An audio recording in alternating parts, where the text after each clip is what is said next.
در دایره چورابینی‌ها با استقبال 31مین سالگرد روز تأسیسیابی حزب خلق دموکراتی تاجیکستان در موضوع نقش حزب خلق دموکراتی تاجیکستان در تحکیم استقلالیت دولتی، وحدت ملی و پیشرفت و ترقیات جامعه در ناحیه واسع همایش علمی نظریوی دایر گردید. چورابینی مذکور با اقدام کمیته اجرایی حزب راهاندازی گردیده در کار آن اعضایان فعال حزب، رهبران تشکیلات‌های ابتدایی حزب و سابقه‌داران مهنت شرکت ورزیدند. بخشیده با این سنه فرخنده در معروضه رئیس و اعضایان ریاست کمیته اجرایی حزب خلق دموکراتی تاجیکستان در ناحیه واسع از راه تعیین نموده حزب یادآور گردیده قید نمودند که حزب خلق دموکراتی تاجیکستان یکی از مهمترین تشکیلات‌های سیاسی در تاجیکستان است که سال 1994 با تشبث اساسگذار صلح و وحدت ملی پیشوای ملت محترم امامعلی رحمان تأسیس یافته است.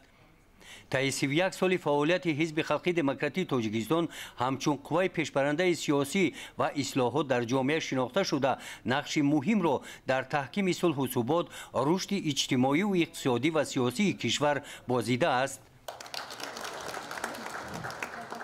در قسمت مکافات سپاری ها برای سهم ارزنده در فعالیت جمعیتی از نام کمیته اجرایی حزب خلق دموکراتی تاجیکستان در ناحیه واسع به فعالان حزب سپاسنامه ها تقدیم کرده شدند.